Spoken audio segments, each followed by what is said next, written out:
Hey everybody, Ro here, and happy 2017! This video is my second most requested video after the video editing one, and it's gear review. Gear review is not going to be like a, hey, look at all this stuff I have. It's going to be more of a, this is all the stuff you guys keep asking me about, why I bought it, and maybe some of it sucks. Maybe some of it was really good. I want to make this into like a review so that you guys watching can be like, oh, maybe I'll try that out at the store the next day. Maybe I need that to get my video to, look like his, sound like his. So this is going to be a lot of fun. I'm going to organize it into a few things. I'm going to go with instruments, I'm going to go with hardware and this weird stuff, and then I'm going to go into software. Let's go name, price, and description for each of these. So the first instrument I ever got as far as rock instruments is this. It's a Squire Strat. It's made in Indonesia, of course, and it's fairly hefty. It's not a bullet Strat. It's actually one of those like stop dreaming, get out of your bedroom guitar kits, and it came with like an okay Fender amp. They stopped making these and started making even cheaper ones. But this is my very first guitar I ever got 9.5 years ago. It was a gift from my parents. Thank you to Papa Mama Swiggles, because ever since then I've just been crazy about playing guitar. So features of this guitar, I believe it's got 3 single coils. I replaced the bridge pickup with a lace sensor red pickup. This kind of got rid of a little bit of the buzz, and it makes it sound a lot stronger. And you'll see this guitar used in a few videos, like Cyanwood City from last year.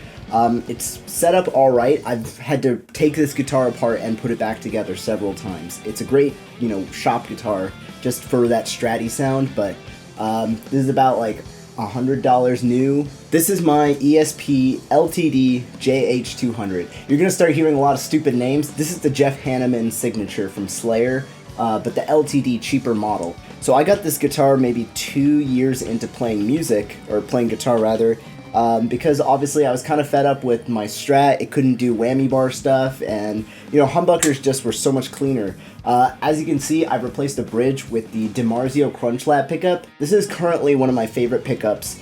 It's very clean. It doesn't have a lot of output per se, but when you do get like that classic Crunch Lab sound, it sounds a little bit like John Petrucci or something that has like pronounced mid-range, so it's pretty solid. I think the only thing I like more right now is the DiMarzio Illuminators. This guitar is made out of, again, think basswood. You can look up more of the details. We got 24 frets. What's unique about this guitar is that it has a Kaler X tremolo system. What this means is basically the strings are going into this really well-designed brick-like bridge, and I can adjust the action of each string and intonation very carefully.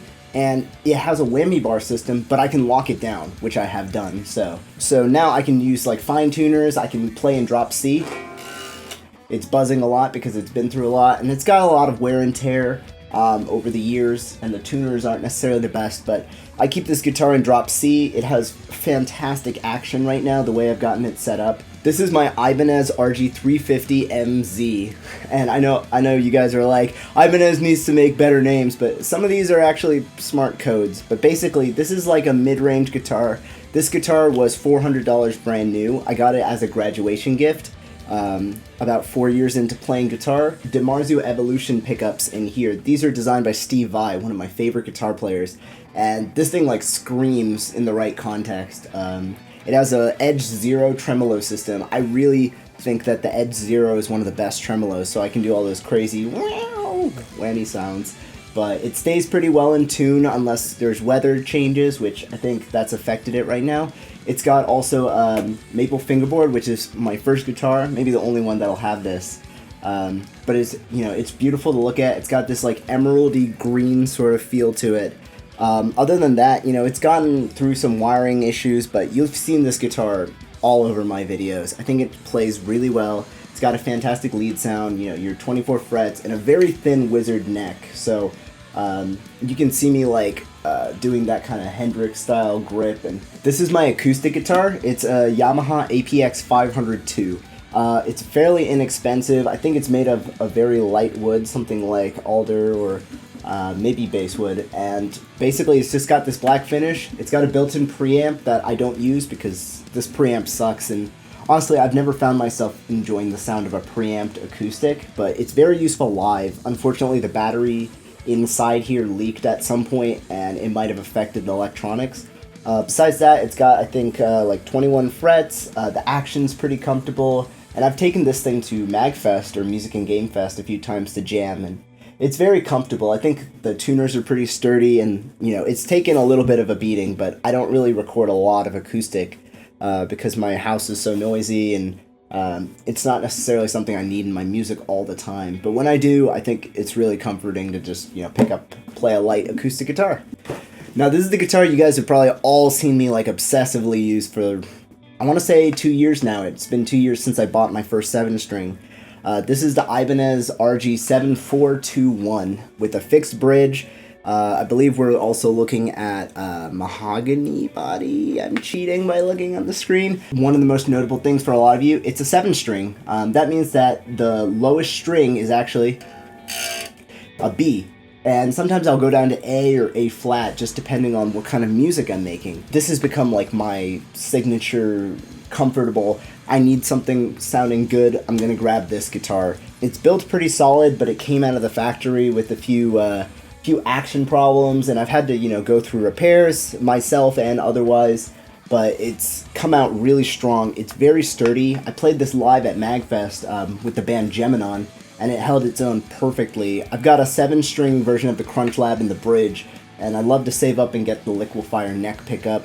The bridge is your standard Ibanez bridge. It's pretty solid. The tuners are alright, of course, but just like setting it up over and over and over has gotten it to sound a lot better. It's got a 5-way switch, and I love, love, love a 5-way switch on these guitars. What that does for you non-guitar player, I guess, is basically it can take the sound of one of these and, you know, kind of split it in half and get like some of that surf rock or like country sound, and it sounds really cool when I'm doing it with like ambient cleans and echoes and stuff. So I absolutely adore that sound, and I believe I paid something like $400 for this one as well.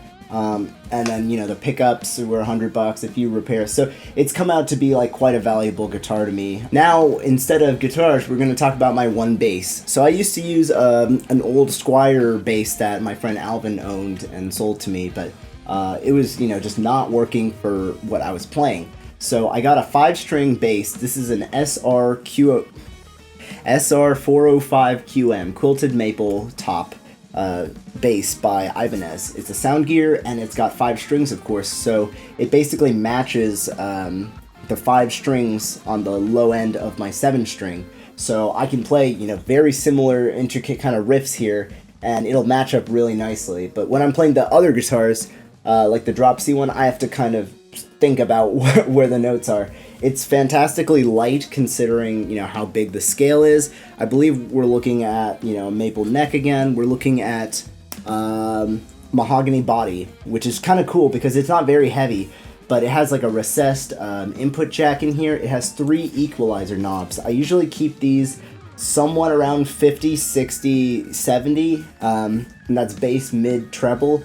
And I tend to lean towards most of the neck pickup for my metal music, but because I play stuff like jazz sometimes or funk, I really have a lot of options to play with when it comes to this bass. It's held up really well. I've taught classes and played a little bit of live stuff with this, and it just feels fantastic. I highly recommend you check out Sound Gear basses by Ibanez. If you're starting out, these are still really good because they'll last longer, so I highly recommend getting one of these.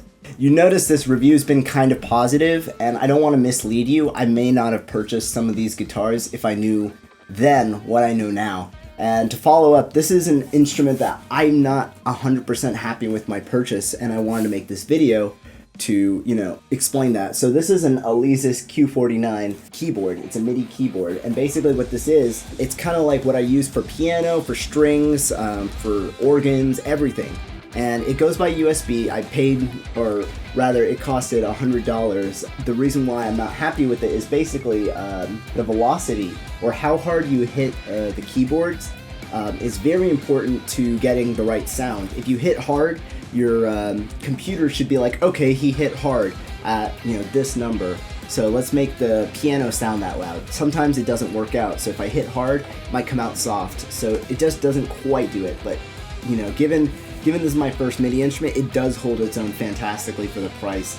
It's got 2 mod wheels, it's got some of these like little drum pads, and it's got a few modulation like knobs. So basically, all that means is I can adjust a lot of cool sounds and effects while playing it. It's got 49 keys, which is pretty good, but as someone who like kept on playing piano when I was a kid, I really enjoy having a larger one. So I might exchange this one out or try to trade it in for something a little bigger down the line. First thing is the Audio-Technica AT2020. Now this is probably the most go-to microphone ever. You're listening to me hold it, so there's probably gonna be clipping, sorry. Basically, this is a wonderful microphone, cardioid condenser microphone, and I paid about like $100 for this. I believe this was also a gift. Basically, one of the most go-to microphones I found in the entire community. I wish I had the XLR version, which lets you plug into an interface, which I now have. But basically, the USB version lets you, just plug into a computer and start recording just like that. But I have to use the Windows audio settings in order to change it. If you get the XLR version, which is just a different type of cable, a more common microphone cable, then I would be able to adjust it right on my USB interface, which of course I'll get to soon. So I definitely recommend getting the AT2020 if you sing, if you can't sing and want to get better at singing, guitars. I've seen it used on violins, of course, saxophones. All sorts of friends of mine have been using the AT2020 very happily. Now the next thing you can see over here, this is a Mackie MR5 Mk3 Monitor. Now that's a stupid word to a lot of you guys because you're like, this is the visual monitor. But no, this is an audio studio monitor. It lets you monitor or pay attention to the sound. So basically this is a, I want to say 3-inch speaker, and these are made to be flat. Now flat means that I can listen to it and it'll be exactly what I recorded, exactly what the music is. When you look at Dr. Dre's Beats headphones or your car speakers or even home theater ones, those are designed for not flat listening. They're designed to increase the highs and shake up the bass because that might be more entertaining. But when you're making music, it's very important I get a flat response. Now, I'm also using these LYX foams that I got from my buddy Daniel, Dan and Django, for Christmas actually, and these kind of angle it towards my ears properly, as well as muffle down some of the bass that might come, start shaking because of my table and so on. I highly recommend you guys check these out if you're into audio mixing, because the cheaper monitors, they're not very flat and they're not necessarily very full. I think these monitors have maybe just a tiny bit of lack of high end at worst. You need to also get 2, that should be clear. Now, I want to quickly go over all of the products that I've used in my videos. So I'm going to mention one that I don't have on me because it's in the trash. I used to own a Line 6 Studio GX. Now these are fantastic little boxes with one USB, maybe one little headphone out, and then you plug in your guitar and volume and you're good to go. I started out with one of these and they costed maybe $80 or $90, which still makes them quite a steal when we're talking just, US dollar cost. All you could do is plug in and you could use a software called Pod Farm, POD Farm, and I'll talk about it in the software section more. And this lets me pretend like I'm playing into a real amp and recording. However, as time went on, a lot of other softwares that were much more realistic and, much easier to use came out. And after I think 4 years, my Pod Studio GX crapped out on me. Funny enough, 8 or 9 people have had this issue within the YouTube community. I'm sure many more will. I don't want to, bash a company or anything, but, I had 0 support on it, and every other product I've seen just doesn't have these issues. And so I highly recommend do not buy Line 6 GX. I'm sure in the comments everyone's going to say how great theirs is, but, that's my experience in 9 years. What I use right now is, first I'll talk about this. It's the Focusrite Scarlett Solo. Now, Focusrite is a great company. They have a bit of driver issues, but this is a $80 interface. And that lets me plug in my guitar into the box, and then out comes the audio, and I can route that to my computer as well as to my monitors, or even headphones. The Solo is really inexpensive. It lets me plug in one guitar input or 1/4 instrument cable, or one microphone, or I could do that at the same time, and it's very sleek and it's been working pretty great. I actually still have to use it even though I have a new interface because I stream myself playing music a lot. But I definitely recommend that you guys check out Focusrite or even PreSonus. They make fantastic audio interfaces like the Audio Box. And I know many people who can vouch for both of those, having been, used for 3-4 years. Now, the biggest, best thing that I've been waiting, I don't even know, 5 years to be able to afford is my Fractal Audio Axe-Fx 2 XL. I'm going to put up a picture here so I don't have to ruin my, my setup or camera. But the Fractal Audio Axe-Fx is basically a guitar preamp, processor, and interface all in one.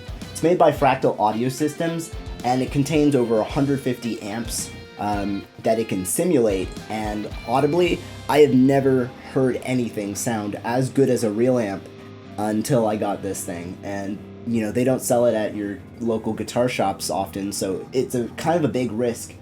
This thing costed me $2,100, and this is a B stock, so it wasn't like the brand newest version or whatever. It was like, hey, we have a few extra parts left over, let's make some more Axe-Fx's and sell them later. This thing also takes in one guitar, but it has a lot of outputs, so I can output the audio into my computer, both dry as well as the amplified effect sound. It goes into my monitors, and I just record all the time with it now. I've made my own tones, and I've also shared a lot of those tones with people, and you can download, tons and tons of very accurate sounds. If you want to sound like Hendrix, you download it and you have the right guitar, and you get really, really close. There's Fenders, Mesa Boogies, there's Friedmans, so I'm never buying another amp. Now, one thing, of course, is not visible is the computer, but it's extremely important. A computer really needs to be strong to handle audio processing or video editing, or right now I'm video editing and it's going into my computer at the same time. It's crazy.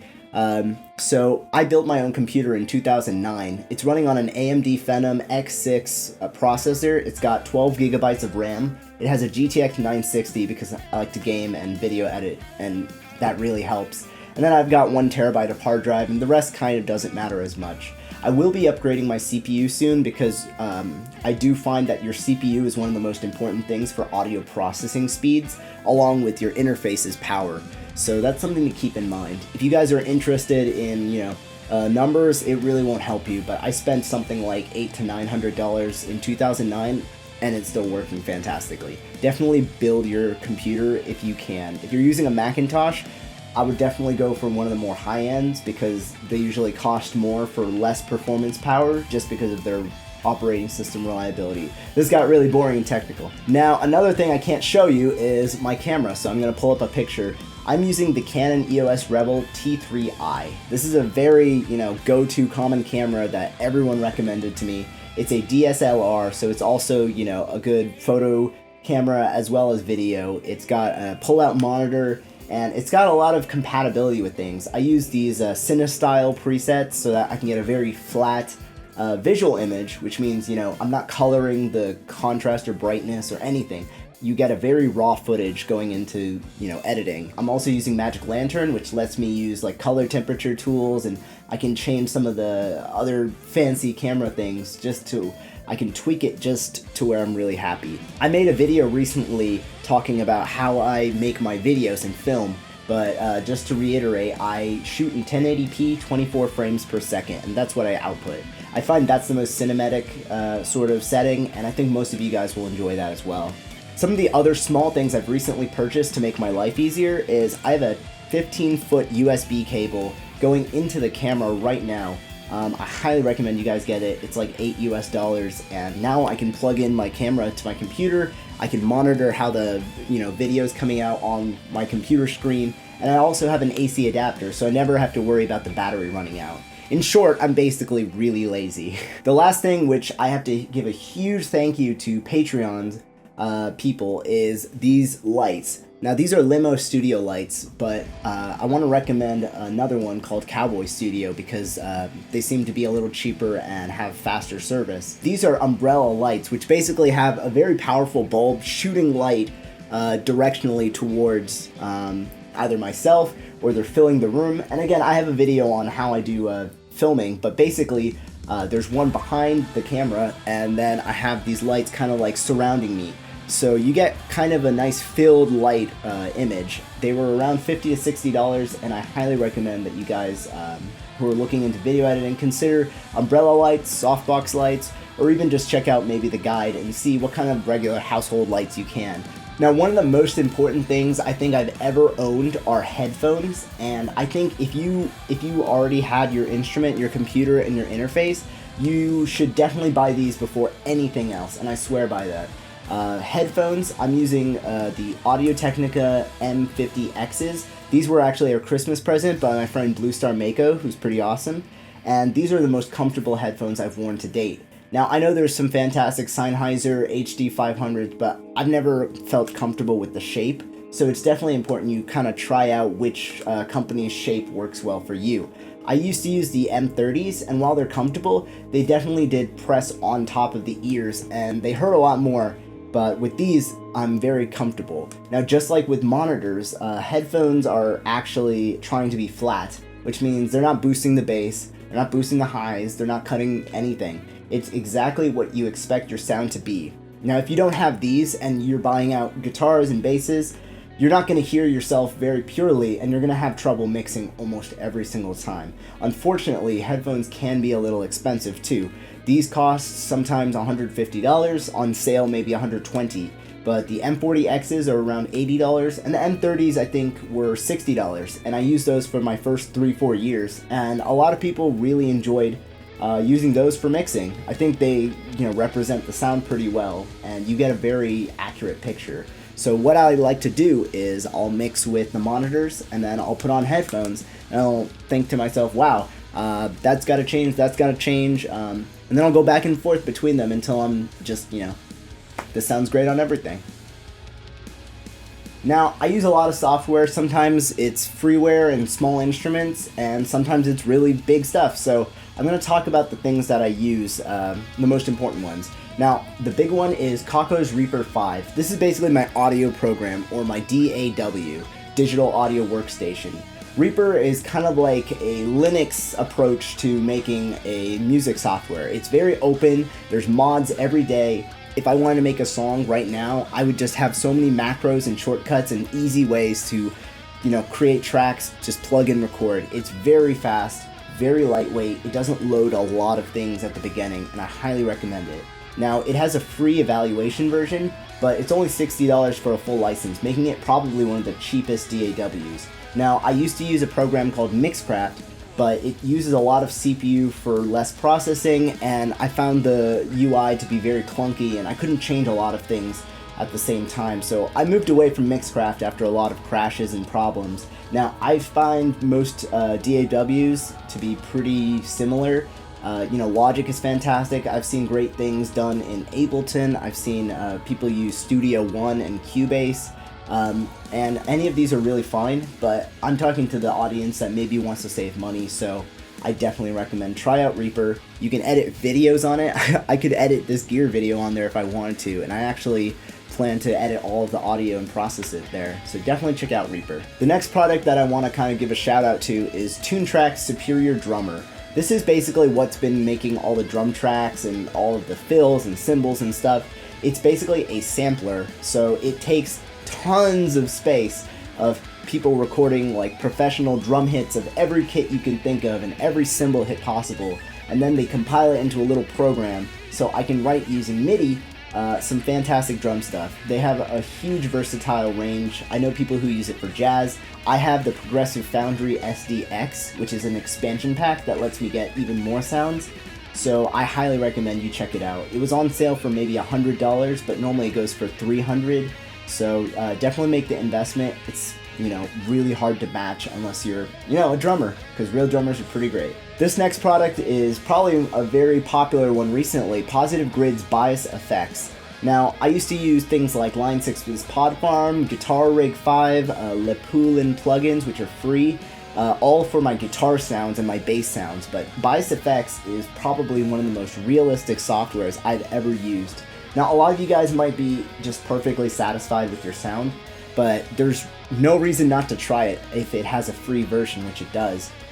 Definitely check out their mid-gain stuff. They have Marshall and kind of Fender-y sounds that are really, really, realistic and they feel warm. And I find a lot of software are always very fuzzy and very like messy, but you know, not with this thing. So I'm very impressed with Bias FX. I have a lot of my tones on the tone cloud. You can look up, I think they're all under Swigs or Swiggles, but I have my lead tone, rhythm tone, bass tone. You guys are all free and welcome to use those to make your music. So definitely check out Bias FX if you're into, you know, any style. Last, I use Adobe Premiere Pro to edit all of my videos. It's very fast, a lot of shortcuts, and one thing that you guys may not know that will draw you to it is it uses GPU acceleration. Now this basically means that it can take your graphics card and use that instead of your main processor for power. So it actually, you know, lets your computer kind of distribute the work, and it goes by so fast. I can render videos in 15-20 minutes instead of hours at a time, and it's just so relieving. Now, for those of you guys who want a free alternative, check out DaVinci Resolve 11. This is a free software with the complete professionalism of full software, and they do have a full version for like a more effects and so on, but if you want a high definition video edited up, maybe fades in and out at most, and no like full effects, absolutely check it out. I've edited maybe 2 or 3 videos using it, and it's amazing. You can also check out Reaper. Reaper lets you video edit with, you know, maybe a few effects, and it's honestly just as good as if you were going to use Windows Movie Maker or Sony Vegas or any of those alternatives that, you know, haven't always worked for me in the past. That's all the gear that I have that I feel, you know, I'd like to recommend to you guys. I know some of that stuff looks very expensive, some of it might look really cheap. The bottom line is this is what I use, this is what I recommend and what I don't recommend. I really hope that you guys, you know, share what gear you found that isn't working and what is working for yourselves. And I really hope that, you know, over the course of my next whatever, I don't, you know, get any bad gear, but it happens. I hope you guys look forward to 2017. I know you were probably hoping for like a music video to start out the year, but instead maybe this is what I'm using to start out the new year, and that might be interesting as well. Thank you so much to all the supporters, viewers, and especially to my Patreon supporters. They give me anything from $1 to $5 every time I make a video. And as a result, you know, they pay for all these really cool lights, for, you know, this gear, for me to be able to do what I'm doing right now and to know that what I'm doing is entertaining. So a massive thank you, and some of these people get requests that you'll be seeing in the next few weeks. I really hope you guys look forward to 2017. It's going to be a very interesting year. I'm going to spend way more time trying to get very good quality stuff. You should see some new albums, you should see some new collaborations, and hopefully you'll see the best music I can make.